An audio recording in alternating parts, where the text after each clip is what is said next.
Siang, salam sejahtera untuk kita semua. Baik Bapak Fasilitator yang sudah menghadiri acara OJR kita hari ini, semoga bermanfaat untuk Dewan Guru kita semua, sehingga bisa mengaplikasikannya ke kelas kita masing-masing nanti sambil menunggu fasilitator yang dari Sanggau perjalanan juga. Saya berharap kita semua bisa menerima, mengembangkan, mengaplikasikan materi dari fasilitator hari ini sehingga kita bisa memanage kelas kita masing-masing secara khusus maupun secara umum, sehingga OJR ini bisa bermanfaat untuk kita semua. Demikian yang bisa saya sampaikan. Terima kasih. Bila topik koridor. Assalamualaikum warahmatullahi wabarakatuh. Baik. Bismillahirrahmanirrahim. Acara OJR kita hari ini dinyatakan dibuka.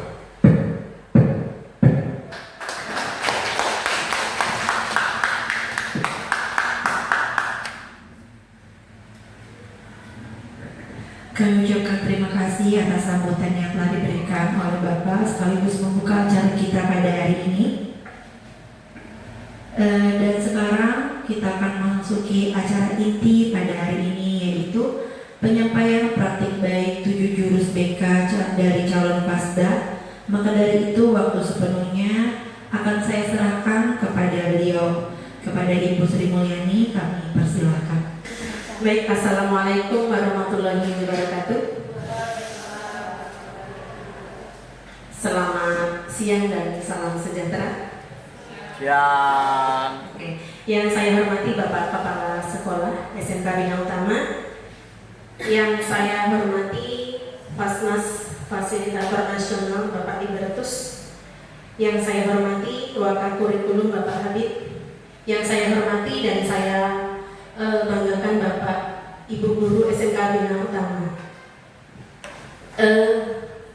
Baik Bapak Ibu, 7 juru BK hebat itu, yang pertama itu adalah kenali potensi, kelola emosi, tumbuhkan resiliensi, jaga konsistensi, jalin koneksi, bangun kolaborasi, dan menantang situasi.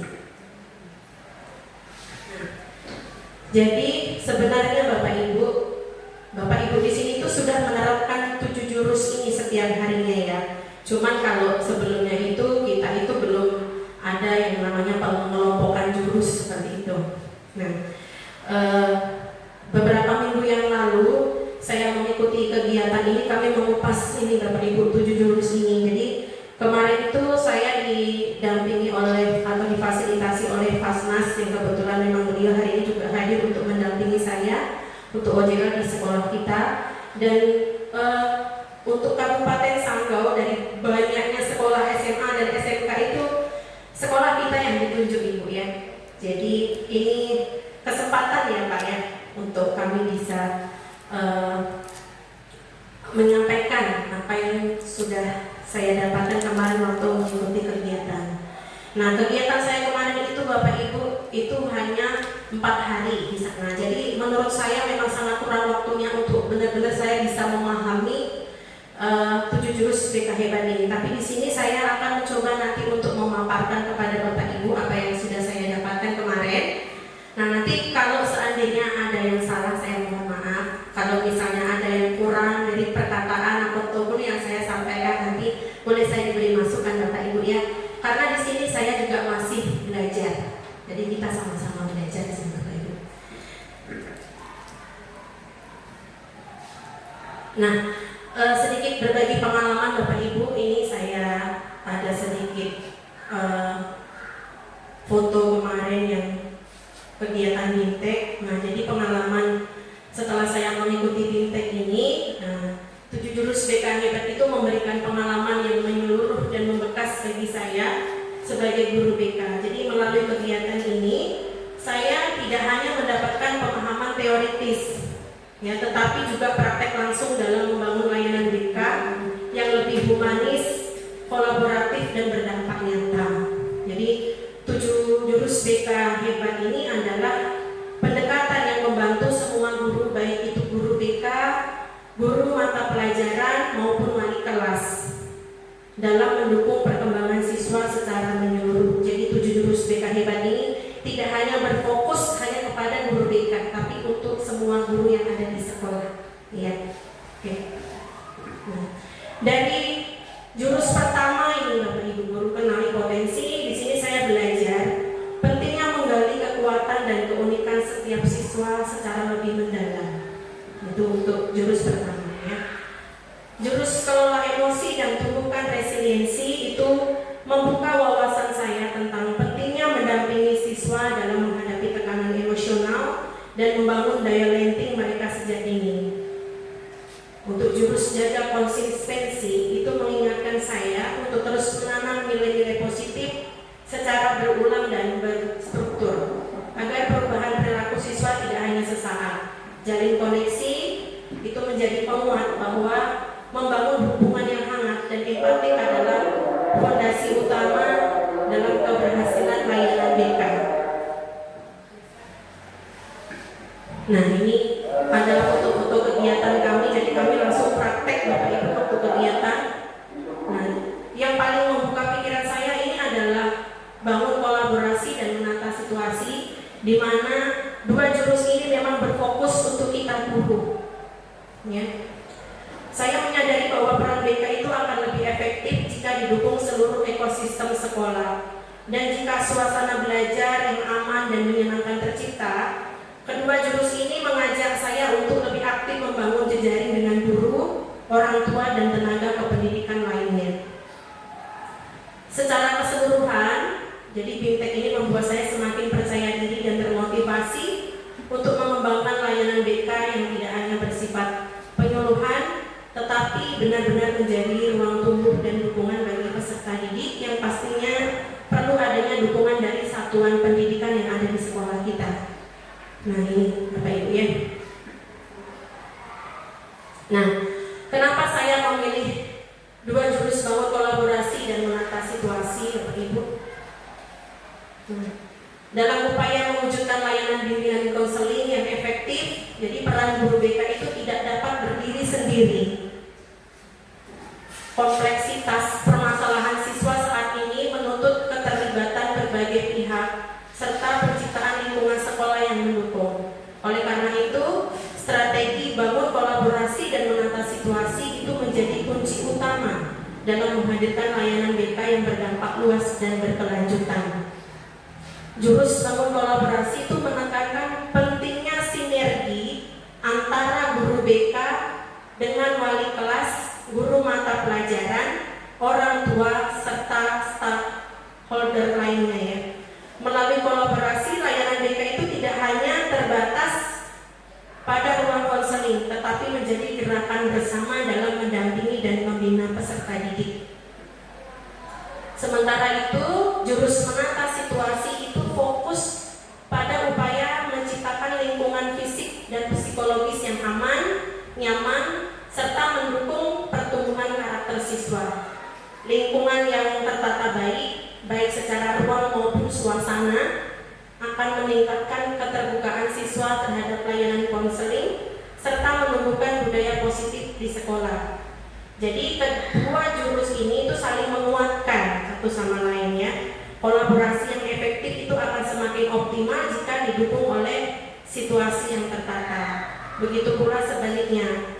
Dengan menerapkan kedua pendekatan ini secara konsisten, layanan BK itu diharapkan mampu menjangkau seluruh siswa relevan dengan kebutuhan mereka, serta berkontribusi nyata terhadap iklim sekolah yang sehat dan produktif. Nah, ini sedikit tentang pengalaman dan kenapa saya memilih 2 jurus ini, bangun kolaborasi dan menata situasi, karena ini memang berfokus kepada kita sebagai pendidik yang ada di sekolah Bapak Ibu.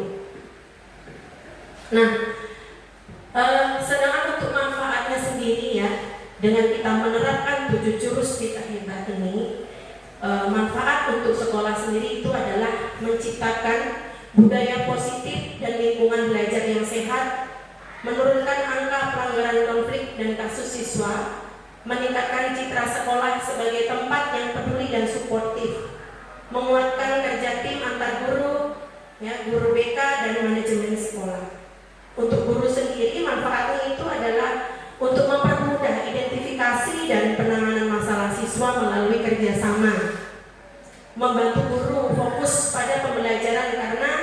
masalah non-akademik ditangani bersama, menumbuhkan rasa memiliki terhadap peran pembinaan karakter siswa, dan meningkatkan efisiensi program karena ada dukungan lintas tim. Nah, ini manfaat untuk kita sebagai guru. Sementara manfaat untuk siswa itu sendiri mendapat dukungan menyeluruh dari sekolah, bukan hanya dari guru BK saja, ya, tapi dari semua guru yang ada di sekolah. Merasa dihargai, didengar, dan dilindungi dalam lingkungan yang nyaman, lebih percaya diri dan terbuka dalam menyampaikan masalah, tumbuh dalam suasana yang aman, ramah, dan mendukung perkembangan karakter serta akademik. Jadi ini adalah manfaat atau dampak jika kita bisa menerapkan 7 jurus BK hebat di sekolah kita yang Bapak-Ibu. Baik, jadi sebelum kita masuk ke jurus 6 bangun kolaborasi, kalau biasanya kita kan nyuruh anak-anak kita senang nih Bapak-Ibu ya. Jadi sekarang saya mau ngajak Bapak-Ibu senam. Oke, boleh berdiri Bapak-Ibu, kita senam dulu. Pak, mau ikut senam ya Pak?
Baik Bapak Ibu, kita akan masuk di jurus 6, bangun kolaborasi, itu kerjasama multi pihak. Oke, boleh next.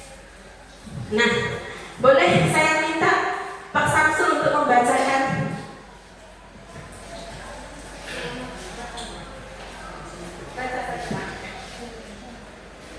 Selamat datang di Pulau Seribu Satu. Sebagai pendekar, kali ini kamu akan belajar jurus bangun kolaborasi. Siapkan diri dan konsentrasi. Siluman egois akan menghalangi. Lawan dan kalahkan siluman itu sebagai tanda kamu sudah bisa menguasai.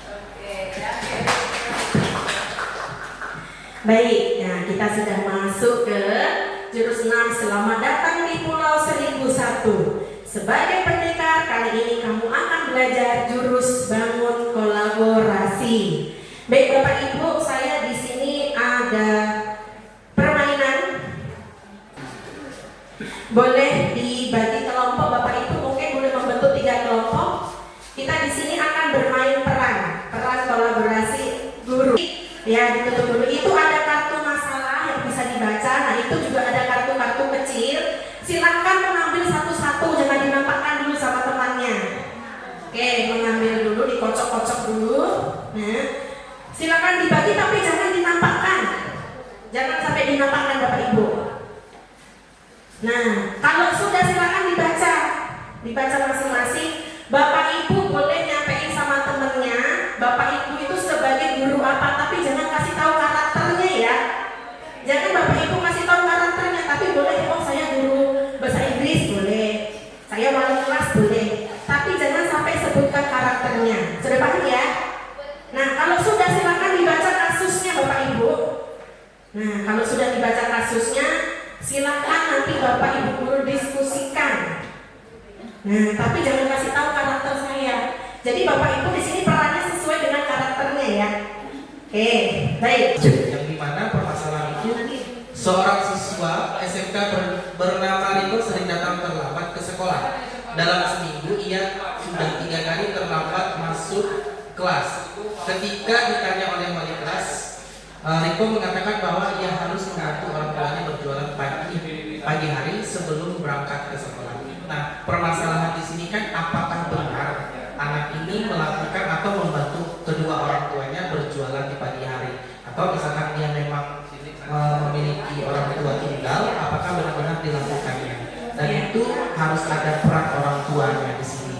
Dan nanti dari guru piket, guru BK dan wali kelas nanti akan berkolaborasi dalam memberikan tanggapan atau solusi untuk anak tersebut sebagai agar dia nanti ke depannya tidak mengulangi hal-hal yang membuat dia menjadi anak yang telat tadi dalam ke sekolah, yang tidak banyak alasan nantinya untuk belajar menjadi lebih jujur lagi dalam mengucapkan suatu alasan seperti itu. Oke, baik sekali ya untuk kelompok ini. Beri tepuk tangan dulu Bapak Ibu. Menarik, ini pentingnya kolaborasi ya. Pentingnya kolaborasi. Nah, ini tadi masih bingung. Kalau misalnya dalam suatu masalah kita tidak bisa menyelesaikan masalah, kita tidak tahu tupoksi dari masalah dan tupoksi kita sebagai guru di sini, maka permasalahan anak tidak bisa diselesaikan. Gitu ya. Ini tujuan dari permainan kita. Oke, kita lanjut saja.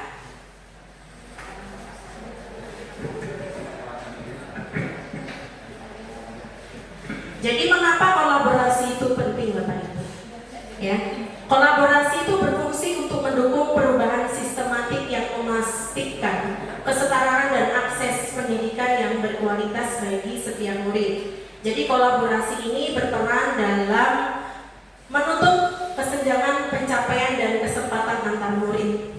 Ya, melalui kolaborasi yang efektif, guru atau guru BK mengintegrasikan sumber daya dan keahlian dari berbagai pemangku kepentingan untuk menciptakan lingkungan yang mendukung berkembang dalam perkembangan murid secara holistik, baik dalam aspek akademik, sosial maupun emosional. Oke, boleh next saja. Nah, ini di sini ada peran guru BK dan guru kelas. Jadi setiap guru itu punya perannya masing-masing Bapak Ibu. Ada peran utama, ada kebutuhan kolaborasi, ada sumber kerjasama, ada tujuan dan juga ada tantangan. Bapak Ibu boleh baca di sini ya. Kalau guru kelas, peran utamanya itu apa? Pembelajaran, mendidik melalui mata pelajaran dan pembentuk karakter murid. Peran guru BK adalah peran utamanya adalah pelayanan yang memandirikan dalam pengembangan potensi diri, ya, potensi diri murid baik dalam bidang pribadi, sosial, belajar dan karir. Kebutuhan kolaborasinya itu apa? Kalau guru kelas itu membantu memahami dan mengatasi masalah belajar, sosial, emosional dan perilaku murid. Nah, guru BK perannya adalah mengembangkan program BK dan intervensi terpadu melalui kolaborasi lintas peran di sekolah.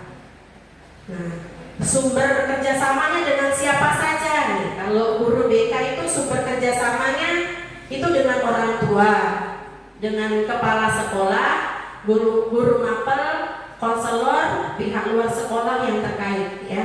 Kalau guru BK, nah itu sumber kerjasamanya itu adalah guru kelas, orang tua, masyarakat dan pihak terkait lainnya.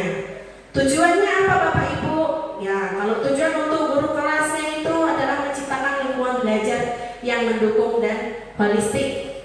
Nah, kalau guru BK meningkatkan kesejahteraan secara pribadi, sosial, akademik dan karir sebagai bagian dari proses perkembangan yang utuh.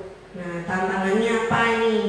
Kalau untuk guru kelas, tantangannya adalah masalah sosial, emosional, perilaku yang mempengaruhi kemampuan belajar. Kalau guru BK, permasalahan sosial, emosional dan karakter murid yang kompleks. Ini adalah peran guru dan guru kelas. Oke, boleh next. Nah, ini manfaat kolaborasi Bapak Ibu ya. Membantu murid menyelesaikan masalah secara lebih efektif. Jadi dengan kolaborasi itu bisa membantu murid dalam menyelesaikan masalahnya. Ya, meningkatkan peran orang tua dan masyarakat dalam pendidikan, menyediakan dukungan lebih banyak untuk murid yang membutuhkan. Nah, identifikasi dan level masalah. Nah, ini identifikasi masalah murid sesuai dengan POP BK 2016 ya, yang membedakan fokus guru mata pelajaran dan akademik dan guru BK pada pengembangan potensi diri murid di berbagai bidang. Nah, kalau di SD itu Bapak Ibu, meskipun tanpa guru BK ya, khusus untuk guru SD ini bisa menjadi guru kelas dan mata pelajaran juga berperan penting Bapak Ibu dalam deteksi masalah akademik, sosial dan emosional. Jadi mereka menangani sendiri untuk siswanya. Begitu ya Pak Samsul ya. Ya, jadi mereka di sini punya peran ganda Bapak Ibu. Ya, sampai nanti misalnya kolaborasi juga ya dengan orang tua ataupun mungkin kalau anak udah punya masalah yang lebih ekstrim itu bisa melibatkan mungkin psikolog atau orang terkait yang mumpuni di bidangnya. Oke, boleh next. Nah, kalau ada pada jenjang SMP dan SMA ini jenjang kita Bapak Ibu, kita ada ya guru BK ya. Jadi sering terjadi miskonsepsi peran. Nih kalau di tingkat SMP dan SMA ini sering terjadi miskonsepsi peran. Jadi masalah murid itu kadang-kadang sepenuhnya dilimpahkan ke guru BK. Benar tak? Ini saya nggak nulis sendiri ya Bapak Ibu, memang sudah ada. Ya, nanti lalu saya katanya sensi Ibu nih lalu dibuatnya yang bagus-bagus untuk BK kan. Nah, atau sebaliknya guru BK itu sama sekali nggak dilibatkan dalam pengambilan keputusan penting Bapak Ibu. Ya. Nah, padahal peran guru BK itu meluas dari pengembangan sosial, pribadi, karir dan akademik hingga masalah perilaku menyimpang. Jadi kolaborasi yang efektif itu menciptakan pendekatan holistik ya, menangani masalah secara konstruktif, memperkuat relasi guru murid dan melibatkan berbagai pihak termasuk orang tua dan profesional. Boleh next saja. Nah, ini di sini ada tier 1, tier 2 dan tier 3. Jadi di sini tuh ada namanya tingkatan masalah Bapak Ibu. Ada masalah itu yang universal, ada masalah yang terarah ataupun intensif. Ada yang masih levelnya tuh sedang, rendah, sedang dan tinggi. Nah, ini di sini. Nah, saya akan membagikan Bapak Ibu. Ini ada sedikit, ini nanti silakan Bapak Ibu masukkan kira-kira ini nanti masuk di tier berapa dengan kasus masalah anak ini. Nah, ini mungkin boleh.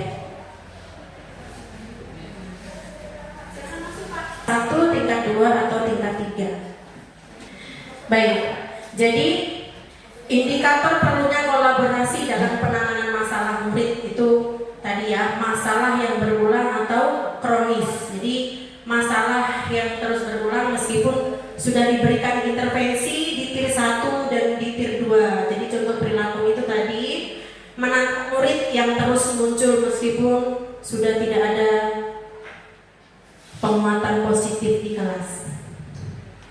Nah, masalah mempengaruhi banyak area kehidupan Bapak Ibu. Jadi masalah yang terdampak pada beberapa aspek kehidupan murid itu seperti akademik, sosial, emosional, atau bahkan kehadiran mereka di sekolah. Nah, contohnya itu kecemasan tinggi yang menyebabkan nilai turun dan murid menarik diri dari teman-temannya. Selanjutnya adalah kebutuhan intervensi lintas konteks. Masalah yang terjadi itu baik di rumah, di sekolah, ataupun di lingkungan sosial lainnya yang memerlukan komunikasi antara guru, orang tua, konselor, dan mungkin profesional eksternal ya dari luar. Nah, ini contohnya itu murid yang menghadapi masalah di rumah yang mempengaruhi perilaku mereka di sekolah itu memerlukan kolaborasi antara pihak sekolah dan orang tua. Itu tadi seperti yang sudah Ibu praktekkan tadi ya. Jadi kolaborasi itu membantu masalah murid dengan lebih baik Bapak Ibu ya. Dengan bekerja sama kita bisa lebih memahami situasi dan kebutuhan murid serta memberikan respon yang lebih tepat untuk membantu mereka. Jadi beberapa kasus yang sangat serius seperti resiko bunuh diri, bullying berat, atau perlindungan anak itu secara formal memerlukan rapat tim sekolah atau konsultasi dengan kepala sekolah dan dinas terkait untuk memastikan bahwa masalah tersebut ditangani dengan cara yang tepat dan sesuai dengan prosedur. Jadi contohnya ketika ada masalah serius seperti bullying atau murid yang membutuhkan perlindungan khusus, nah, tim sekolah itu perlu bekerja sama untuk mencari solusi yang terbaik. Nah, di sini ada indikator perlunya kolaborasi dalam penanganan masalah murid Bapak Ibu. Nah, di sini mungkin boleh bisa dilihat. Jadi indikatornya itu kalau misalnya murid punya masalah, itu harus kemana dulu Bapak Ibu? Bisa ke guru piket, guru mapel, atau orang tua. Nih, kalau masalahnya ringan, nah itu ke guru BK, konselor, guru kelas, dan wali kelas. Jadi harus duduk bersama Ibu, ya. Tidak bisa nanti kalau masalahnya ringan masuk ke guru BK, wali kelas tidak terlibat, itu tidak bisa. Jadi ini yang dilibatkan Bapak Ibu, ya, guru kelas, wali kelas, dan konselor. Kalau masalahnya belum bisa terselesaikan, ya itu bisa naiknya kemana? Ke kepala sekolah.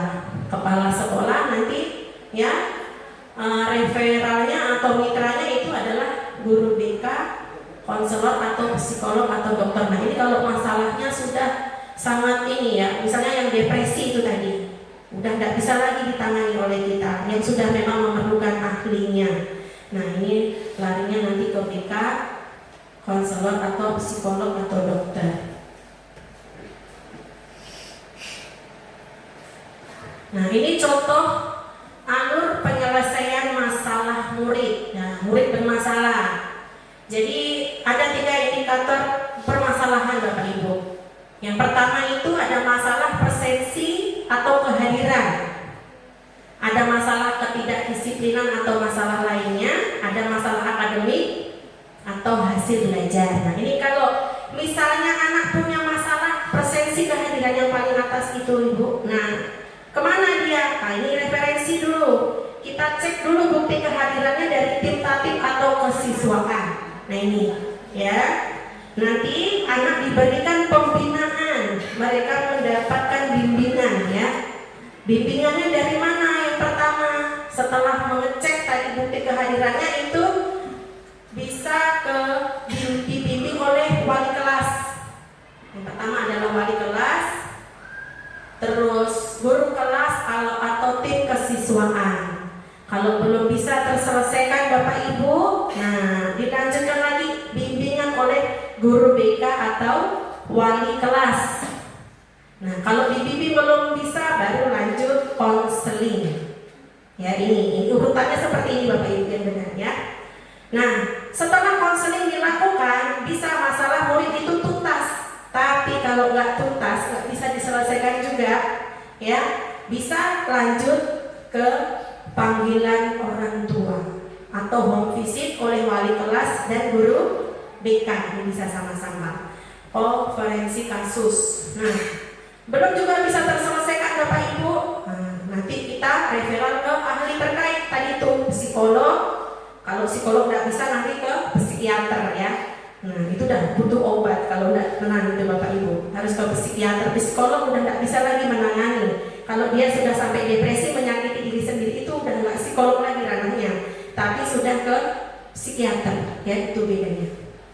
Nah untuk kasus masalah ketidakdisiplinan atau masalah lainnya juga sama nih. Referensinya adalah guru kelas, guru mapel, orang tua, wali kelas, bahkan TU, satpam, tukang kebun kalau ada itu juga bisa dilibatkan Bapak Ibu ya.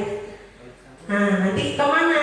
Nah mereka ini nanti mendapatkan bimbingan ya, bimbingan dari itu tadi yang pertama, kembali lagi bimbingan oleh wali kelas, guru wali kelas dan tim kesiswaan, bimbingan oleh guru BK atau wali kelas. Kalau belum bisa juga konseling ya. Kalau sudah konseling masalah bisa dikatakan selesai kalau sudah selesai, tapi kalau nggak selesai kembali lagi panggilan orang tua ya, visit oleh wali kelas atau guru BK. Nah kalau sudah selesai lari lagi ke ahlinya. Begitu juga dengan masalah akademik atau hasil belajar. Nah ini masalah akademik hasil belajar ini referensinya itu guru mapel ya, guru mata pelajaran. Jadi ledger rekapitulasi nilai murid, dilihat dulu tuh nilainya ya. Jadi di sini murid mendapatkan bimbingannya dari mana saja. Kalau masalahnya ini akademik, yaitu bimbingan remedial dari guru mata pelajaran. Nah, pemantauan dari guru wali kelas. Jadi wali kelas itu harus memantau perkembangan anaknya ya. Nah, terkait dengan tadi masalah akademik. Belum juga bisa selesai, nah itu bisa bimbingan belajar dengan guru BK. Selanjutnya bisa dilakukan konseling. Kalau memang belum bisa, ya masalah murid itu bisa selesai. Kalau belum selesai, naik lagi ke atas nih, panggilan orang tua, konvisit, ya, konvisit wali kelas dan BK, konferensi kasus. Nah kalau belum bisa selesai, masalahnya udah sangat ini parah, nah ini bisa lanjut ke ahlinya ya, bisa ke psikolog atau ke psikiater. Nah ini tadi adalah contoh alur penyelesaian masalah murid ya Bapak Ibu, biar kita nggak asal melimpahkan masalah anak. Nah jadi ini kita sudah tahu sekarang alurnya kita harus gimana sih kalau anak punya masalah presensi kehadiran, punya masalah ketidakdisiplinan, masalah lainnya ataupun masalah akademik. Nah ini alur yang benar seperti ini. Nah, dari tier 1, tier 2, dan tier 3 tadi Bapak Ibu. Ya, ini ada masalah umum. Kalau masalah umum dari tier 1 itu masih kelas yang ringan ya. Kelas yang ringan itu kolaborasinya dengan siapa? Oh, dengan guru, dengan konselor sekolah. Nah, peran konselor itu membuat kurikulum pencegahan dan pelatihan keterampilan sosial yang mendukung guru. Nah, sedangkan di tier 2 itu udah kecemasan sosial, perilaku yang berulang tadi yang sudah disampaikan oleh Bu Zil ya. Nah, sama tadi Bu Edi. Nah, itu tadi kolaborasinya dengan siapa? Oh, dengan guru, konselor sekolah dan orang tua. Lalu peran konselornya itu adalah melakukan konseling kelompok kecil, koordinasi dengan guru dan orang tua. Kalau udah di tier 3 ini Bapak Ibu udah depresi, udah trauma ya. Nah perilakunya sudah agresif, sudah sampai menyakiti diri sendiri atau bahkan menyakiti orang lain. Nah ini sudah mengalami masalah kesehatan mental yang serius nih. Nah ini siapa nih? Kolaborasinya dengan siapa nih? Konselor sekolah, kepala sekolah, orang tua, spesialis eksternal dari luar, itu bisa psikolog ataupun terapis ya. Nah, kalau peran konselornya adalah konseling individu, asesmen khusus, rujukan ke layanan eksternal, ya, memimpin tim pendukung. Nah, ini adalah urutan dari masalah yang ringan, yang sedang dan tinggi. Nah, ini kolaborasinya itu yang tepat. Nah, ini Bapak Ibu ya.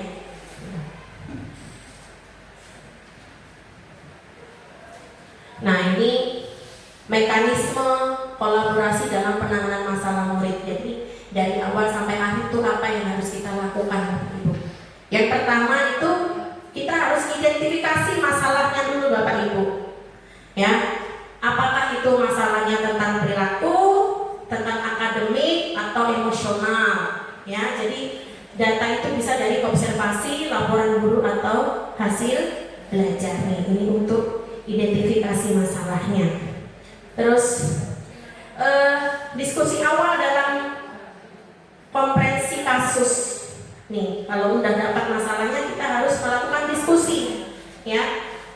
Nah, tim yang terlibat itu siapa saja? Bisa guru BK, wali kelas, guru mapel atau orang tua. Jadi kita harus duduk bersama Bapak Ibu untuk bisa menyelesaikan diskusi tentang masalah anak ini tadi. Dan yang ketiga itu menetapkan tujuan atau membuat strategi intervensi berdasarkan tingkatan. Tadi itu ada tier 1, tier 2, dan tier 3 ya. Nah, kita harus sepakat apa yang mau dicapai ya, dari strategi apa yang akan dilakukan sesuai dengan tingkatan masalahnya itu tadi di tier 1, 2, dan 3. Oke.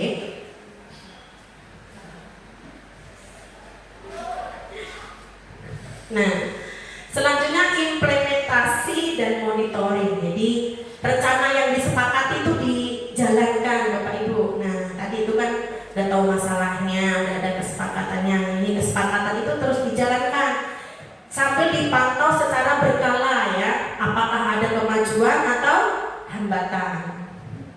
Nah, setelah itu lakukan evaluasi dan tindak lanjut.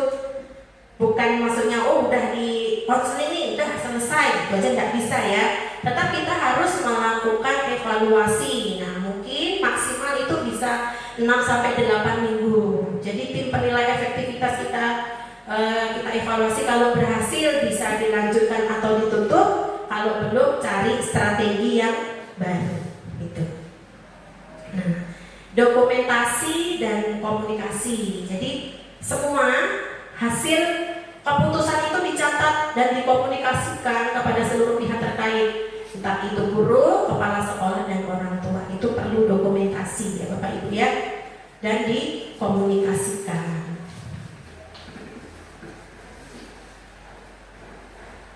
Nah, jadi keterlibatan orang tua itu sangat penting agar anak-anak kita mendapat dukungan penuh, baik di sekolah maupun di rumah.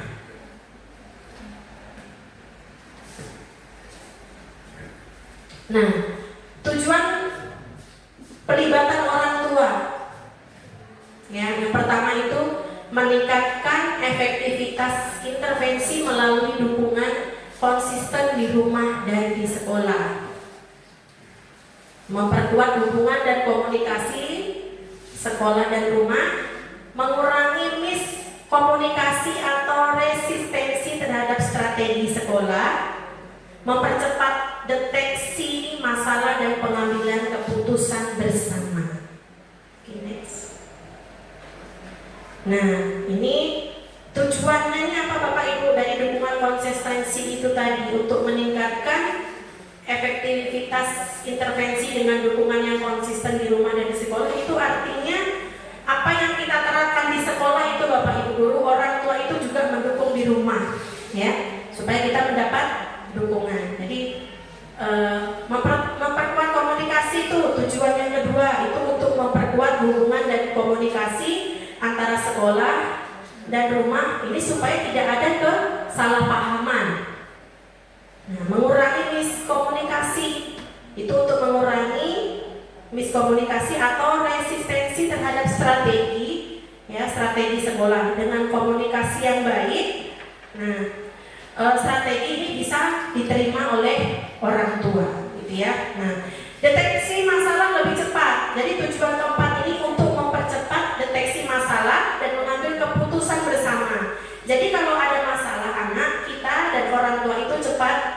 enggak? Itu ya Bapak Ibu, paham ya sampai di sini ya? Nah ini tadi yang dibutuhkan adalah dukungan konsistensi, memperkuat komunikasi, mengurangi miskomunikasi, dan deteksi masalah yang lebih cepat. Oke. Nah ini adalah strategi pelibatan orang tua berbasis MTSS. Ada tier 1, tier 2, dan tier 3. Ini maksudnya di sini untuk tier 1 masalah yang masih ringan. Bagaimana strateginya untuk melibatkan orang tua? Itu yang pertama itu memberikan informasi tentang harapan perilaku dari kurikulum sosial emosional. Yang kedua itu mengundang orang tua ya Bapak Ibu dalam kegiatan sekolah seperti workshop ataupun parenting class, menyediakan komunikasi rutin di sekolah. Nah, ini harapannya seperti itu ya Bapak Ibu. Nah untuk tier 2, untuk tingkatan 2 masalah tadi yang sudah kita bahas itu, strategi pelibatan dengan orang tua itu adalah komunikasi terjadwal ya tentang perkembangan murid. Nah, mengajak orang tua berbagi observasi dari rumah ya dalam pertemuan konferensi kasus dan memberikan panduan atau pelatihan singkat strategi pendukung di rumah. Nah untuk tier 3 ini mengundang orang tua dalam menyusun dan evaluasi rencana bimbingan intervensi perilaku atau BIP, melibatkan mereka dalam asesmen ya FBA atau ini namanya adalah asesmen perilaku melalui wawancara rumah, melakukan rujukan bersama, pelayanan kesehatan mental atau terapi eksternal, memberikan dukungan pengasuhan atau pelatihan coping skill, yaitu keterampilan menghadapi dan mengelola stres, ya, emosi negatif, konflik atau situasi yang sulit. Nah ini kalau misalnya Bapak Ibu udah di tier 3 ini siswa kita ini mengalami depresi yang sudah sangat tinggi atau masalah sekolah yang tidak bisa diselesaikan, yang mungkin dia sudah menarik diri dari lingkungan. Nah ini perlu kita melibatkan orang tua supaya orang tua ini juga melakukan asesmen, ya asesmen melihat bagaimana perkembangan anaknya di rumah seperti itu ya. Nah, supaya kita bisa bekerja sama. Kalau memang tidak bisa lagi kita bantu untuk melakukan rujukan ya pastinya ke kelayanan sehat mental atau terapi eksternal, bisa ke psikolog. Nanti kalau psikolog memang tidak bisa ya larinya nanti ke psikiater seperti itu ya. Oke. Nah ini bentuk-bentuk keterlibatan orang tua di sekolah ya sebagai berikut, yaitu pertemuan dengan guru, mengikuti kelas orang tua, menjadi narasumber kelas inspiratif, terlibat dalam paguyuban orang tua, hadir dalam kegiatan sosial di sekolah, membantu mengelola perpustakaan, hadir di hari ayah atau hari ibu, hadir pada pentas akhir tahun, dan hadir dalam pembagian rapor. Mungkin dari beberapa bentuk keterlibatan orang tua ini baru berapa yang kita terapkan di sekolah kita ya Bapak Ibu. Tapi harapannya mungkin semua bisa kita lakukan ya Bapak Ibu. Bisa? Nah ini harapannya ke depannya memang keterlibatan orang tua di sekolah itu bisa kita laksanakan untuk sekolah kita. Insya Allah. Ya, oke. Nah di sini saya ingin meminta Bapak Ibu untuk mengisi. Nah, di sini ada daftar checklist ya, indikator masalah yang perlu diselesaikan dalam kolaborasi dengan pihak terkait ya. Jadi ini nanti silakan diisi, kira-kira ini nanti masuk tier berapa Bapak Ibu? Mungkin satu kelompok satu saja. Kira-kira ini nanti masuk tier berapa? Nah silakan diisi. Jadi masalah berulang atau kronis meskipun telah diberikan intervensi awal. Nah ini masalahnya masuk di tier berapa, nanti kolaborasinya dengan siapa Bapak Ibu? Ya silakan. Terima kasih untuk kesempatannya berdasarkan diskusi kelompok 2. Untuk masalah yang pertama, masalah berulang atau kronis meskipun telah diberikan intervensi awal, ini kami kategorikan ke tier 2, yang Untuk masalah kedua, itu masalah berdampak pada beberapa aspek kehidupan murid, akademis, sosial, dan emosional. Ini kategori kedua. Masalah ketiga, masalah terjadi di berbagai konteks sekolah. Ini masuk ke kedua, yang mana kolaborasinya itu dengan guru, konselor sekolah, dan orang tua. Yang keempat, adanya faktor resiko tinggi seperti trauma, kekerasan, atau kesehatan mental serius. Ini kategori ketiga, yang mana kolaborasinya itu dengan konselor sekolah, kepala sekolah, orang tua, spesialis eksternal seperti psikolog atau terapis. Yang terakhir, diperlukan informasi dari guru, orang tua, atau pihak lain untuk memahami masalah. Ini dikategorikan tier 2. Untuk kolaborasinya itu guru, konselor sekolah, dan orang tua. Oke, baik, terima kasih. Beri tepuk tangan dulu untuk Bu Dinda. Ya, mungkin untuk kelompok yang sebelah sini boleh disampaikan kira-kira masuk di tier mana? Baik, untuk yang pertama, masalah berulang atau kronis meskipun telah diberikan intervensi awal itu masuk ke tier kedua, dan kolaborasi dengan guru, konselor sekolah, dan orang tua. Terus untuk permasalahan yang kedua, masalah berdampak pada beberapa aspek kehidupan murid, akademik, sosial, dan emosional, itu masuk ke tier 2 lagi. Ini berkolaborasi dengan guru, konselor sekolah, dan orang tua. Terus untuk yang ketiga, masalah terjadi di berbagai konteks sekolah dan rumah. Ini masuk ke tier 1, berkolaborasi dengan guru, konselor sekolah. Terus untuk yang keempat, adanya faktor risiko tinggi seperti trauma, kekerasan, atau kesehatan mental serius. Ini masuk ke tier 3. Kolaborasi dengan konselor sekolah, kepala sekolah, orang tua, spesialis eksternal, baik itu dari psikolog ataupun terapis. Terus yang kelima, ini diperlukan informasi dari guru, orang tua, atau pihak lain untuk memahami masalah. Ini masuk ke tier 2. Itu kolaborasi dengan guru, konselor sekolah, dan orang tua. Oke, baik, beri tepuk tangan dulu untuk Pak Samsul. Ya, jadi di sini sekarang Bapak Ibu sudah cukup paham ya, kalau misalnya anak kita punya masalah, kira-kira anak ini masalahnya ada di tier 1, tier 2, atau tier 3, dengan siapa kita harus berkolaborasi. Nah, ini pentingnya kita sebagai pendidik untuk bisa paham kemana kita harus berkolaborasi, siapa yang harus kita libatkan dalam permasalahan anak-anak kita. Oke. Baik, boleh dibacakan mungkin Bu Juli. Silakan dibacakan Bu Juli. Selamat Merdeka. Kamu sudah berhasil menguasai jurus bangun kolaborasi. Oleh karena itu, kamu pantas untuk mendapatkan pusaka ke-6 ini. Tinggal satu jurus terakhir yang perlu kamu kuasai. Ayo lanjutkan perjalanan terakhirmu. Oke. Jadi untuk jurus 6 ini Bapak Ibu kita sudah selesai ya. Nah, karena sudah selesai maka saya akan membagikan kartu Bapak Ibu. Nah, artinya Bapak Ibu guru di sini sudah memahami ya, sudah begitu terampil ya nanti untuk mengatasi anak-anaknya bagaimana kita nanti berkolaborasi. Nah, ini artinya sudah saya kasih kartu, berarti sudah mumpuni ya Bapak Ibu. Nanti harus kita terapkan ini di sekolah. Sekarang kita masuk di jurus 7, yaitu menata situasi. Lingkungan belajar aman, nyaman, dan menggembirakan. Oke, next.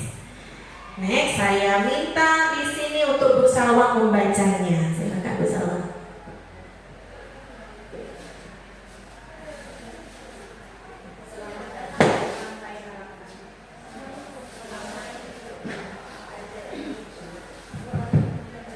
Selamat datang di Pantai Harapan. Tak terasa sudah di akhir perjalanan. Kali ini kamu akan belajar jurus menata situasi. Siapkan diri dan konsentrasi. Siluman risiko akan menghalangi. Lawan dan kalahkan siluman itu sebagai tanda kamu sudah bisa menguasainya. Oke, selamat datang di Pantai Harapan. Tak terasa sudah di akhir perjalanan ya. Kali ini kamu akan belajar jurus menata situasi. Siapkan diri dan konsentrasi. Siluman risiko akan menghalangi. Lawan dan kalahkan siluman itu sebagai tanda kamu sudah bisa menguasainya. Sekarang kita akan belajar resiko ya Bapak Ibu ya. Nah, bagaimana kita menata situasi. Nah, saya masih punya permainan ya Bapak Ibu. Nah, sekarang kita main lagi. Oke, silakan dibuka Bapak kartunya. Oke, ambil ininya satu saja Bapak. Ya. Nah, ini juga. Nah, silakan Ibu. Nah, ini juga boleh. Paling tidak kita mengasah sedikit ya Bapak Ibu. Nah, saya akan bacakan instruksinya di sini. Silakan dibuka kartunya. Nah, di situ ada papan, anggap saja papan permainan, ada gambar sekolah, di situ ada ancaman. Nah, kartunya boleh ditaruh dulu di tulisan kartu itu di papan itu. Sudah selesai belum Ibu bukanya Ibu? Nah, silakan ditaruh di kartu situ. Nah, jadi di situ ada kartu warna merah, kuning dan hijau.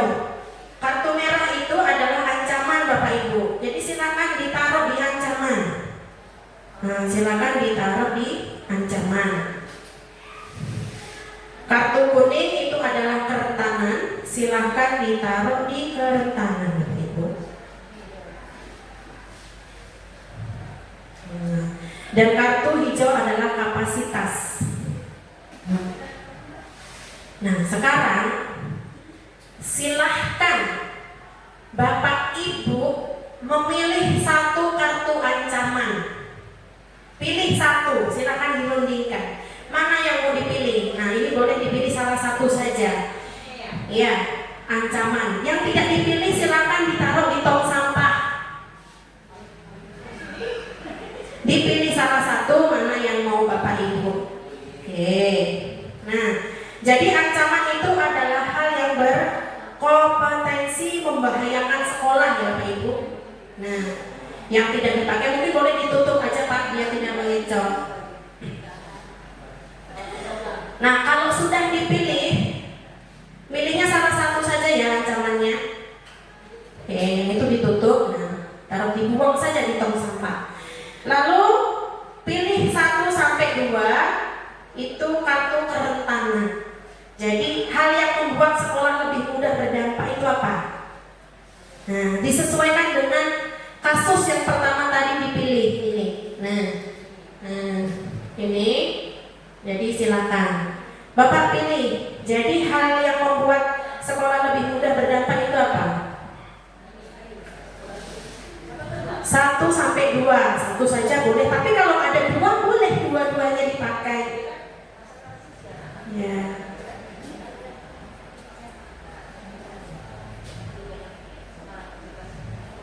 Nah, untuk kapasitas boleh dipilih 1 sampai 2 Bapak Ibu. Nah, kapasitas itu adalah sumber daya atau kekuatan yang dimiliki sekolah.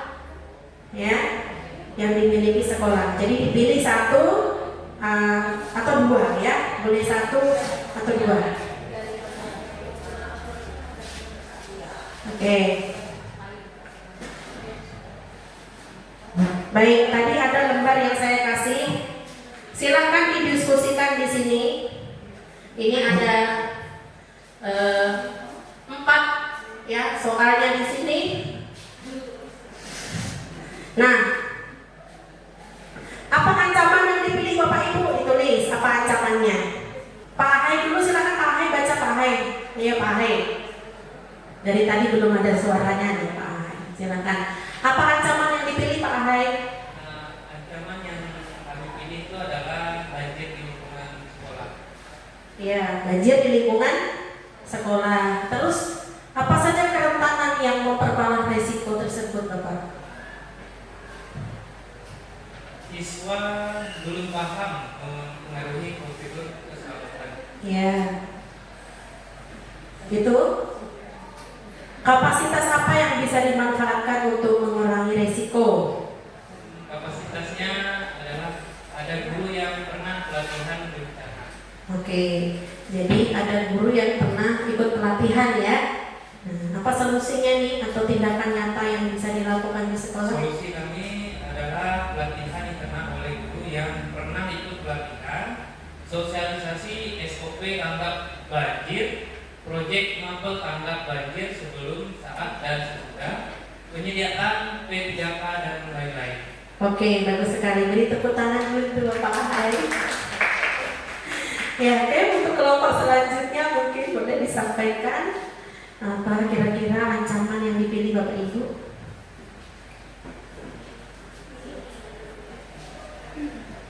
Oke, baik. Ancaman yang kami pilih yaitu pengaruh negatif teman sebaya. Apa saja kerentanan yang mempengaruhi risiko tersebut? Yang pertama adalah fasilitas sekolah kurang memadai dan psikologis yang lemah, misalnya mudah stres. Kapasitas apa yang bisa digunakan untuk mengurangi risiko? Kebijakan sekolah dan SOP yang jelas serta ekstrakurikuler yang positif. Apa solusi dan tindakan yang bisa dilakukan? Pada kelompok kami mengambil solusi atau tindakan yaitu menyusun dan tegas dalam kebijakan sekolah dan SOP. Membentuk suatu ekstrakurikuler yang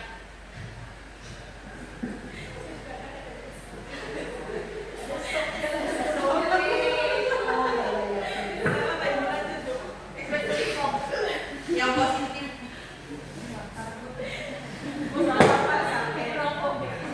serta memperbaiki fasilitas sekolah dan psikologis yang lemah agar mengurangi pengaruh negatif antar siswa.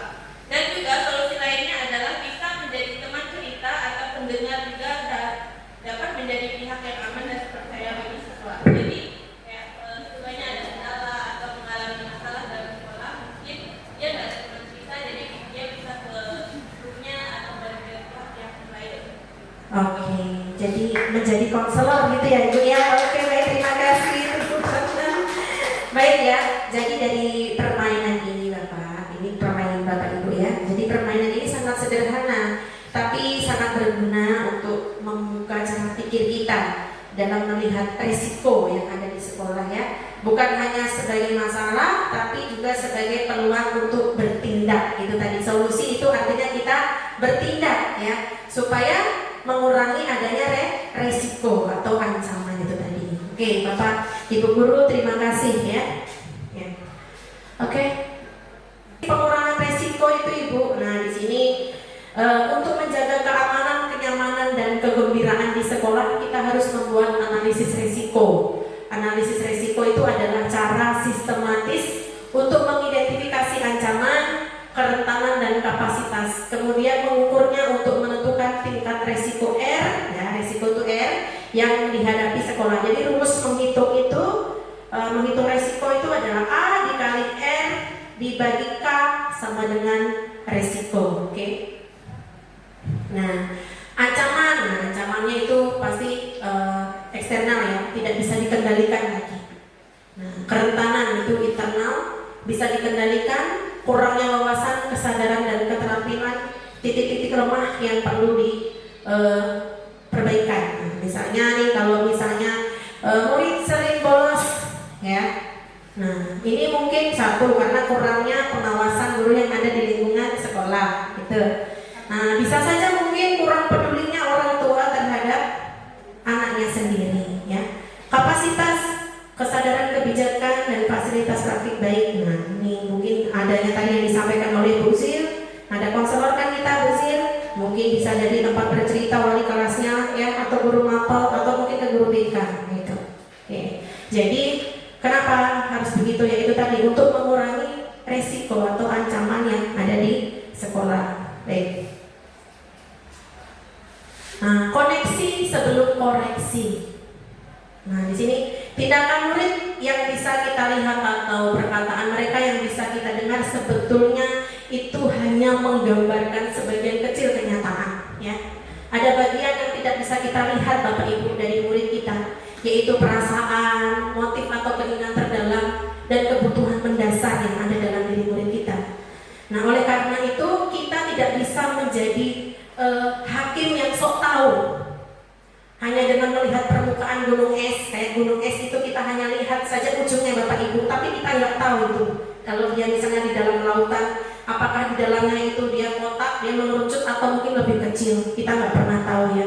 Jadi kita itu harus menjadi seorang detektif gunung es itu tadi yang mencoba memahami dan mendalami sebenarnya apa yang ada dalam diri siswa kita. Oke, mungkin bisa lanjut.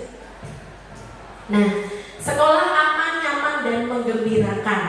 Nah, pendidikan yang aman, nyaman, dan menggembirakan itu merupakan fondasi penting dalam menciptakan lingkungan belajar yang mendukung tumbuh kembang. Ini konsep PAUD ya, yang kita ambil Bapak Ibu. Jadi murid secara optimal, ketika murid merasa aman dari tekanan fisik maupun psikologis, mereka itu akan lebih terbuka untuk belajar dan mengekspresikan diri. Suasana yang nyaman memungkinkan murid untuk berkonsentrasi dan menyerap materi pelajaran dengan lebih baik. Sedangkan pembelajaran yang menggembirakan itu mendorong motivasi intrinsik serta rasa ingin tahu yang lebih tinggi. Jadi seperti mewujudkan lingkungan pendidikan yang sehat secara fisik, ya, mental, sosial, dan spiritual serta bebas dari kekerasan bagi semua warga sekolah, mewujudkan lingkungan pendidikan yang mendukung tumbuh kembang murid secara utuh dan optimal serta menguatkan karakter positif, serta mewujudkan pembelajaran yang berkesadaran, bermakna, dan menggembirakan. Berkesadaran. Nah, jadi penting untuk kita menanamkan kepada siswa kita untuk mempunyai kesadaran dalam diri mereka. Tapi belum mudah untuk kita lakukan itu ya Bapak Ibu ya. Sudah berulang-ulang mungkin ini di sekolah itu sebenarnya kita sudah menerapkan. Nah, nanti kita juga punya tugas bagaimana kita memberikan kesadaran kepada siswa-siswi kita di sini supaya mereka itu bisa punya kesadaran dalam dirinya. Nah, ini adalah konsep sekolah aman, nyaman, dan menggembirakan Bapak Ibu. Aman dari kekerasan. Apakah sekolah kita sudah aman dari kekerasan? Sudah? Belum. Aman dari bencana? Aman ya, tidak ada bencana. Aman di ranah online? Belum. Nah ini ya. Jadi aspek pendidikan yang aman itu merupakan perwujudan lingkungan belajar yang bebas dari kekerasan fisik, psikis, perundungan, seksual, diskriminasi, dan toleransi kebijakan yang mengandung kekerasan. Artinya terhindar dari kekerasan, bencana, dan ancaman dunia online. Dan contoh ada aturan anti-bullying ya. Nah, simulasi evakuasi bencana atau tidak sembarangan memberi data pribadi ke internet. Nah, kalau simulasi evaluasi bencana tadi seperti kasusnya Pak Ahe ya. Ya. Nah, kemudian nyaman, sekolah nyaman. Apakah sekolahnya sudah nyaman dalam relasi sosialnya? Sudah nyaman Bapak Ibu? Sudah lumayan. Nyaman sarana dan prasarana? Bagaimana? Sarana dan prasarana sudah nyaman? Jujur aja nggak apa-apa Bapak Ibu. Sudah merasa nyaman? Nyaman lingkungan? Nyaman-nyaman saja. Nyaman kan Bapak Ibu? Nyaman. Oke. Jadi pendidikan yang nyaman adalah lingkungan belajar yang kondusif bagi pertumbuhan emosional dan sosial murid. Jadi dengan dukungan guru yang empatik, mendukung rasa aman, lingkungan dan bersih dan nyaman. Jadi nyaman itu relasinya itu ya, sosialnya tuh baik. Jadi lingkungannya itu harus bersih. Nah, dan sarana dan prasarana itu harus mendukung ya. Nah, ini contohnya itu ya, teman saling menghargai, kelas bersih, kursi, meja itu harus rapi. Itu ya, itu yang dikatakan dari kategori nyaman itu tadi. Oke, boleh lanjut Ibu. Nah, menggembirakan. Kira-kira siswa-siswanya sudah gembira belum dalam belajar Bapak Ibu? Belum. Gembira dalam bermain? Iya. Gembira, minat, dan bakat? Belum. Nah, tadi musik juga sudah, ya kan? Mungkin ada yang sudah terlihat, ada yang belum gitu ya. Nah, jadi pendidikan yang menggembirakan itu menyediakan ruang bagi murid untuk bermain dan berkarya ya, serta mengembangkan bakat dan minatnya sekaligus mendukung pertumbuhan sosial dan emosional mereka. Jadi menggembirakan itu artinya kita itu merasa senang saat belajar, bermain dan mengembangkan minat dan bakat. Nah, contoh misalnya ada waktu untuk kegiatan seni, olahraga dan belajar menyenangkan. Jadi lingkungan belajar yang baik itu adalah tanggung jawab kita bersama ya Bapak Ibu. Nah, semoga kita bisa mulai dari hal-hal kecil yang ada di sekitar kita. Nah ini ada indikator dan sistem yang harus dibangun Bapak Ibu. Nah kalau aman itu indikatornya bebas dari kekerasan fisik, ya psikis, verbal dan sosial, aman secara digital, aman dari bencana, lingkungan sehat dan bersih. Nah ini indikator dari aman. Nah sistem yang dibangun itu apa? Menyediakan kontak curhat aman. Apakah kita sudah punya Bapak Ibu? Belum. Mungkin nanti boleh kita buat ya Bapak Ibu. Nah, melakukan screening ringan perilaku agresif, melatih murid dan guru menjadi PR mediator atau sahabat anti bully, membuat SOP perlindungan murid bersama kepala sekolah. Oke. Nah, ini indikator nyaman. Nah, relasi yang empatik antara guru, murid, dan staf, fasilitas bersih dan ramah anak, lingkungan bersih, hijau, bebas dari polusi, sampah, dan bau tidak sedap. Nah ini indikator dari nyaman ya. Nah, sistem yang dibangun itu apa? Menyediakan ruang tenang bagi murid yang sedang cemas. Ya, kita sudah punya ya Bapak Ibu ya ruang ya. Oke.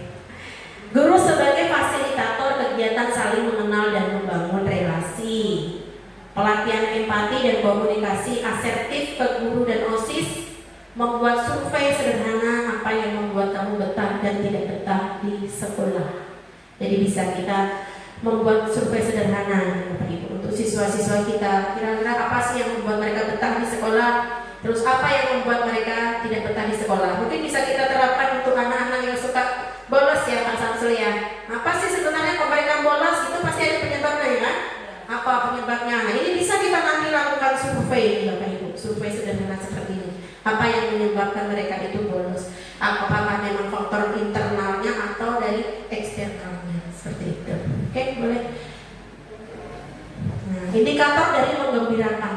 Nah, menggembirakan itu yaitu pembelajaran yang interaktif, waktu dan ruang bermain yang cukup, pengembangan minat dan bakat. Sistem yang dibangun apa? Sistem pembelajaran berbasis aktivitas dan pengalaman, adanya klub minat bakat yang menyenangkan tanpa nilai, tanpa beban. Ya, jadi misalnya di situ untuk menyalurkan minat dan bakat yang menyenangkan tuh tidak ada penilaian Bapak Ibu, juga tidak memberi beban kepada anak-anak. Nah, sarana dan waktu bermain yang memperhatikan safety ya. Oke, boleh lanjut. Nah, berpikir sistem. Nah ini ada 5 unsur ya. Berpikir sistem ada 5 R di sini. Ada resource, ada roles, ada relation, ada rules, ada reason. Oke, boleh next. Nah ini ada boleh next lagi. Nah ini kita lewat aja ya Bapak Ibu.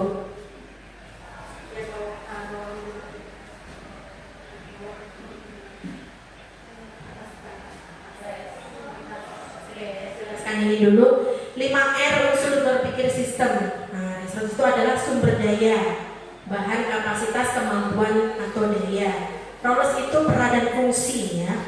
Relation itu hubungan antar peran, kerjasama, koordinasi, dan komunikasi. Sedangkan roles itu adalah aturan, kebijakan, budaya, norma ya, hasil atau dampak ya.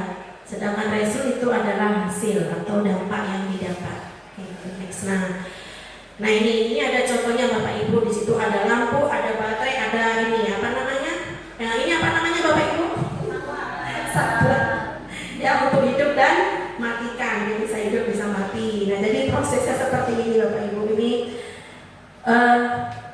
Coba lihat, ini ada gambar yang di atas dan di bawah Bapak Ibu. Nah, ini adalah sistem lampu ya. Kalau lampunya oke, tapi baterainya habis bagaimana? Bisa ada itu? Tidak bisa ya.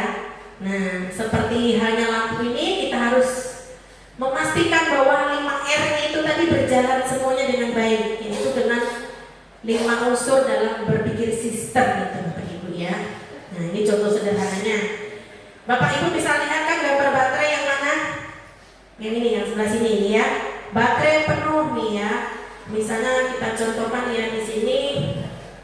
Baterai ini adalah resource atau sumber daya seperti tenaga atau alat. Nah, baterai ini adalah tenaga. Jadi semua bagian seperti kabel. Nah, ini kabelnya nggak nampak sih Bapak Ibu ya. Nah, seperti kabel, lampu sekitar itu punya roles atau bagian peran seperti misalnya kalau di sekolah itu kalau di sekolah kita ada nggak rolesnya ya Bapak Ibu ya. Jadi kepala sekolah dan guru BK itu bagaimana sih perannya ya, jalan atau enggak gitu. Kemudian kabel ini menunjukkan relation atau hubungan yang mengalirkan energi. Jadi di sekolah itu ada lengkap guru ya, ada kepsek, ada OSIS, tapi bagaimana hubungan mereka, baik atau tidak hubungannya. Nah, itu ada saklar tadi ya. Saklar ini mengatur hidup dan mati lampu. Ini adalah rules. Nah, atau misalnya mengenai bully di sekolah, apakah sudah ada SOP-nya atau belum? Kalau semuanya berjalan baik, ya kita dapat result. Misalnya hasil lampunya menyala. Jadi kalau kita ingin hasil yang baik, semua bagian harus bekerja sama. Jadi sumber daya cukup, perannya jelas, hubungan baik, dan aturan harus diikuti. Kalau aturan nggak diikuti, pasti nggak bisa jalan juga kan? Itu ya, yang terpenting kita memang harus ikuti aturan. Oke, boleh lanjut dulu. Nah, ini contoh analisis 5R tadi, bully ya. Nah, bully di sini. Nah, resulnya fenomena bully ini masih banyak ya, tindakan bully yang terjadi di normalisasi. Nah, kapasitas pengetahuan tentang bully itu kurangnya pengetahuan tentang bully dan banyak kesalahpahaman tentang bully. Misalnya bully dianggap sebagai candaan atau bercanda. Rules, aturan atau kebijakan dari budaya bully itu tidak ada kebijakan sekolah yang sistematis untuk mencegah bully. Ini hanya ada tindakan reaktif saat ada bully terjadi, setelah itu hilang lagi ya. Role itu peran-peran yang berjalan. Kebanyakan murid itu berperan sebagai penonton pasif yang membiarkan dan menormalisasi bully. Jadi guru dan organisasi murid itu tidak berperan besar dalam penanganan bully. Relation itu adalah hubungan antar peran, jadi tidak ada kerjasama dan koordinasi khusus antara pihak-pihak di sekolah atau pihak sekolah dengan organisasi masyarakat atau tim ahli yang punya keahlian dalam pencegahan bully. Oke, ini adalah contoh analisis 5R terkait bullying. Nah, sekarang itu sudah ada perubahan sistem ya Bapak Ibu. Jadi ini ada sistem lama, ini ada sistem baru. Ini kolomnya kurang saya ini buatnya. Nah, kalau yang lama itu masih banyak tindakan bully yang terjadi dan dinormalisasi. Nah, yang baru nih tindakan bully bisa berkurang 50%. Kalau kita tadi melakukan itu tadi contoh dari baterai yang sudah kita bahas tadi ini ya, maksudnya kalau yang lama nih penanganannya seperti ini nih, yang baru seperti ini. Nah, kurangnya pengetahuan tentang bully. Nah, kalau yang baru itu edukasi bully dimasukkan ke dalam orientasi murid. Jadi 70% murid itu punya pemahaman yang benar tentang bully. Nah, ini kaitan dengan ancaman tadi. Kalau misalnya tidak tahu bagaimana dia menangani banjir, tapi tadi banjir itu misalnya ada guru yang berkompeten, beliau itu wajib untuk memberikan pengetahuan tentang itu tadi. Tidak ada kebijakan sekolah yang sistematis untuk mencegah bullying. Nah, kalau yang baru itu harus ada kebijakan anti bullying berupa surat komitmen yang ditandatangani oleh semua pihak guru, murid dan orang tua. Ya, oke, boleh lanjut. Nah, ini adalah contoh analisis 5R pengembangan minat dan bakat. Hasil jangka pendek dan jangka panjang. So ya, siswa mampu memilih jalur pendidikan, karir sesuai dengan minat bakatnya. Siswa menjadi individu yang berkontribusi sesuai dengan potensi, menciptakan lingkungan belajar yang positif dan inovatif. Sarana, prasarana, kapasitas SDM atau resource.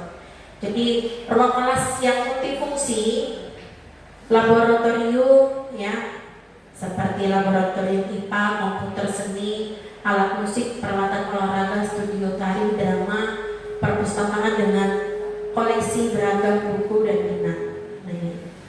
Aturan kebijakan dan budaya, alokasi waktu khusus untuk ekstrakurikuler, kriteria pembentukan klub minat bakat, kebijakan asesmennya itu berkala. Role peran yang berjalan, jadi guru TK melakukan asesmen minat bakat, memberikan konseling karir, memfasilitasi penempatan siswa kegiatan yang sesuai, menjadi jembatan komunikasi antara siswa, orang tua dan sekolah. Hubungan antar peran yaitu kemitraan dengan pusat seni, klub olahraga, universitas atau profesional. Jadi untuk pengembangan minat bakat kita perlu bermitra dengan orang yang ahli ataupun orang yang paham, misalnya mendatangkan pelatih ya, pelatih olahraga gitu ya, yang profesional untuk bisa mengembangkan minat dan bakat anak-anak kita di sekolah. Nah, silakan dibuat. Jadi resultnya tuh hasil yang ingin dicapai baik jangka pendek itu apa Bapak Ibu? Menurut Ibu saja nggak apa-apa yang ada di sekolah kita, ya. Terus sarana dan prasarana dan SDM yang ada itu apa? Nggak apa-apa, sesuaikan saja kan, nggak masalah. Nah, rules itu aturan kebijakan atau budaya sekolah. Perannya, jadi siapa saja yang dilibatkan Bapak Ibu? Kerjasama atau kemitraan yang mendukung itu siapa? Misalnya tadi dalam minat bakat gitu tadi ya. Hasil yang ingin dicapai misalnya anak-anak ini harus gimana gitu kan. Terus sarana prasarananya untuk mendukung itu apa? Untuk resultnya itu tadi, untuk hasil yang dicapai itu tadi apa? Aturan kebijakan atau budaya sekolah. Nah, apa nih yang harus diterapkan nih? Siapa saja yang dilibatkan nih? Perannya itu siapa saja? Kerjasamanya sama siapa? Oke, mungkin bisa dibacakan dulu yang sudah ada ini. Kita sama-sama. Kan kita di sini diskusi Bapak Ibu. Saya juga masih dalam proses belajar. Ya, saya doakan semoga nanti harapan Buzil bisa tercapai ya, bisa terkabul harapannya ini tadi. Dengan sistem baru dan sistem lama ke sistem baru ini nanti mudah-mudahan bisa mendapatkan solusinya ya. Baik, ini yang saya masukkan dari yang sarana, bagian sarana, prasarana dan aturan kebijakan gitu ya. Oke, jadi yang sistem lama itu adalah di sekolah kami ini tidak ada lapangan dan di setiap kelas itu dari proyektor. Ada lapangan, tapi itu masih dibilang sempit untuk permainan olahraga. Untuk sistem barunya harapan saya adalah sekolah kami bisa memiliki lapangan bola, voli ataupun fasilitas olahraga untuk anak-anak main. Karena biasanya mereka main bola tuh mereka akan menendang di bagian pintu guru. Jadi kami jangan. Kemudian untuk di ruang guru kami jendelanya itu sangat-sangat mengancam keselamatan kami ya, apalagi kalau hujan. Jadi itu tek-teknya berkunjung ke jendela ya. Jadi kami agak was-was di belakang, takutnya tiba-tiba cedera gitu. Sebaliknya Pasang AC.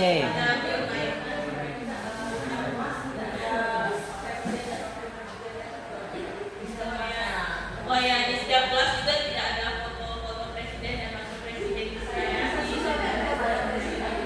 Kemudian untuk yang harapannya ya beberapa proyek mungkin kami bisa nggak banyak, tapi ada yang bisa kami pakai untuk mempermudah kami mengajar. Karena biasanya untuk anak-anak itu baru masuk itu mereka udah nanya istirahat apa enggak, udah bilang ada boleh istirahat atau belum. Itu karena kita juga masih menggunakan buku dan pandai-pandai guru mencari materi aja, jadi mereka itu udah masuk duluan, nggak semangat. Kemudian untuk ini juga untuk saya sebagai guru bahasa juga meminta untuk perpus kami agar lebih diperbarui lagi dengan adanya menjaga dan juga punya implementasi, karena beberapa itu masih ada baru. Ini kayak kurang lebih saya, tapi nggak apa-apa, saya lewat aja. Kemudian untuk itu satu aturan kebijakan yang sering saya temui itu adalah para murid yang menggunakan seragam olahraga tapi belum pada mapelnya. Jadi kadang itu mereka udah bawa keringat. Wah,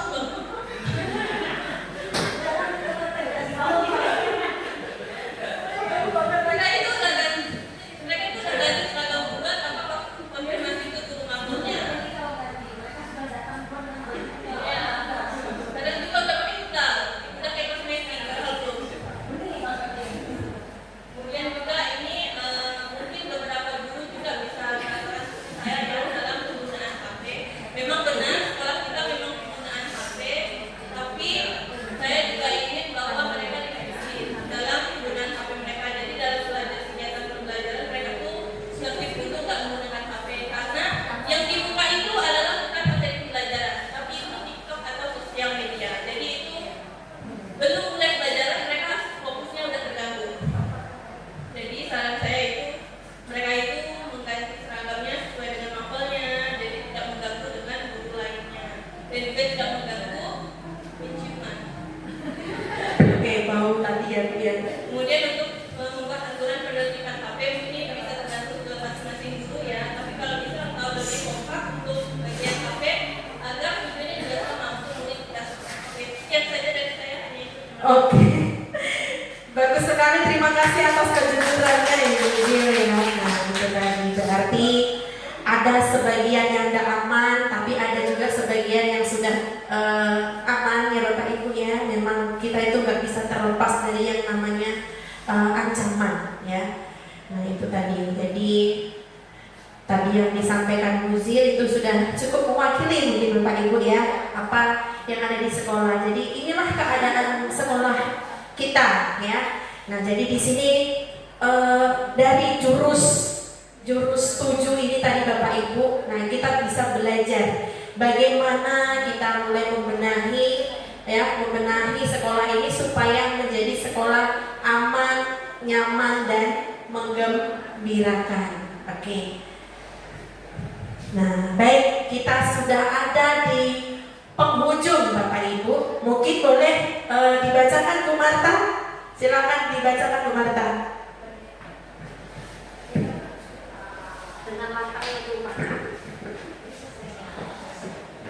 Selamat pendengar. Kamu sudah berhasil menguasai jurus menata situasi. Oleh karena itu, kamu pantas untuk mendapatkan pusaka terakhir ini. Kini kamu sudah berhasil mengumpulkan semua pusaka.